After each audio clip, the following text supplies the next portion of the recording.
What's going on, guys? I'm Entity Maze, here with my review on the latest Pokemon Sun and Moon anime episode 49, Lillie and Silvally for a Resurrected memory. But before we begin, if you're a regular viewer, I'm sorry for not doing a review on episode 48. I find it hard to talk about episodes I just find boring, which that pretty much sums it up for that episode for me, to be honest, apart from the ending. That bit was cool. So I'll just give that episode a rating of 5 out of 10. With that out of the way though, let's not waste any more time and jump right into episode 49's review, the 1000th episode of all time, counting the specials too. Crazy to think I've watched 1000 episodes. Regardless, the episode begins off with the usual Lillie narration scene. However, this time, after repeating the last episode's story, Vulpix comes up to her, which makes Lillie scared and start to cry. Why I'm mentioning this though is because of how beautiful this emotion looks. I couldn't help but feel sorry for Lillie. It was just that beautiful. Anyway, getting into the main story, Gladion and Ash meet up, with Gladion getting annoyed that Nebby teleported Lillie to type no. And after the shouting, Gladion was about to watch some Netflix in his motel, but Faber ruined his Netflix streams by breaking into the room before he got there and using his Hypno to make Gladion and his other Pokemon pass out, then taking Type No back in its Pokeball. Holy crap, when did Faber get so cool? The next day though, Lillie is sad she is scared to touch Vulpix, so the classmates try to cheer her up, especially Ash when they go walking down the streets together after school. But is it just me, or is this face that Ash made really weird? I'm sorry, I just had to say that. Anyway, Lillie then explains her memories are coming back to her, which she then decides with the help of Nebby to teleport around areas in order to get her full memories back, which in all of them we see her, Lusamine and Gladion having fun, which was just so beautiful. I can't get over these scenes. They were such a happy, loving family. So precious. Oh yeah, and then there's gonna be fanboys in my comment section fanboying over Lusamine's bikini. I don't blame you, I guess.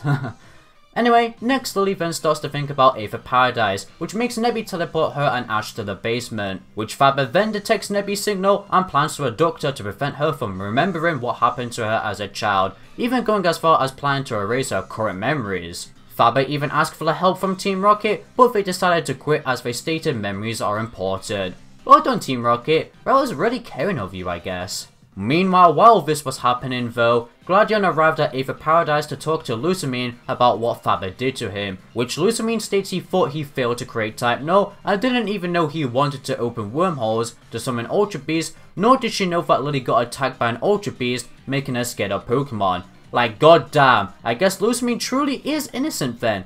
Besides, she really cares for her children, as we saw today. If Lusamine was to turn evil though, I would say it'll be the work of an Ultra Beast though. Moving on though, Lusamine then helps Gladion find Type No, and Faber finds Ash and Lillie, throwing Ash against the wall using his Pokemon and Psychicking Lillie so he can erase her memories. But bruh, this was so hyped to watch. It got even better too when Gladion comes in and saves the day, sending out Type No, who then breaks its helmet, becoming Silvally, attacking Alakazam so Lillie can fall to the ground. But when Lillie sees Silvally, she then remembers her past, realizing that Silvally actually helped her because Nalego took her. And I've just gotta say, seeing that full flashback now was very cool.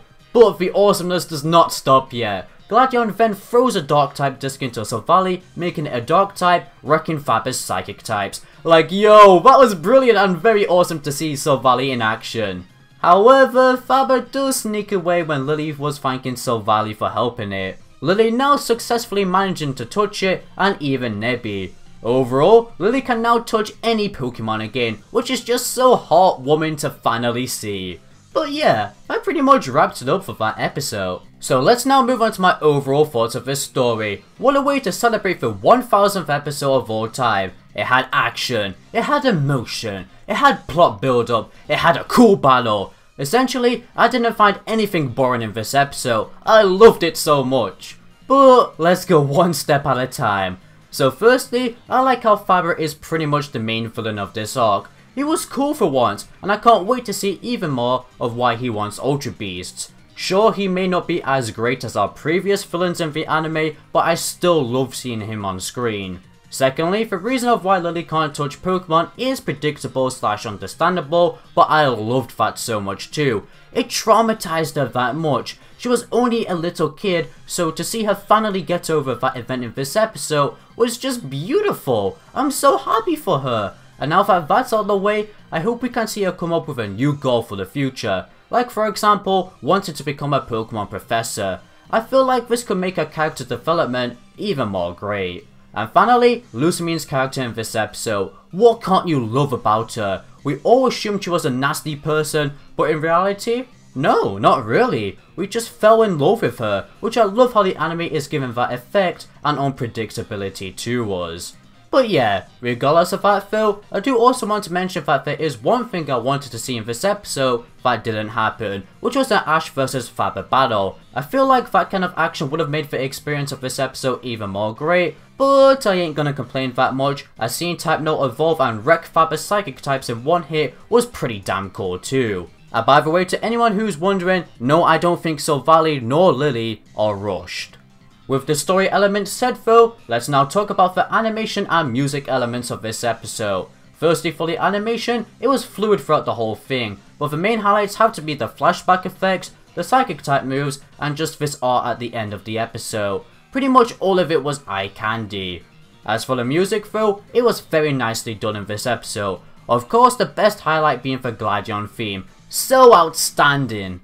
With everything I've said in this video though, I've decided to give this episode a rating of 9 out of 10. Whoa. I'm editing this right now and I do not agree with that rating. I'm gonna change it to a 10 out of 10. It was just such a beautiful episode, especially the flashbacks. How the hell am I even saying that? Oh, whatever. But you definitely don't want to miss this episode because of the plot importance and just what I've said. It's absolutely fantastic. However, if you have seen this episode, let me know in the comments down below what you actually thought of it. I'll love to hear. But overall, that pretty much wraps up for this video now. So if you did enjoy my thoughts guys, then be sure to leave a like and a subscribe for future Pokemon content. It helps out a ton.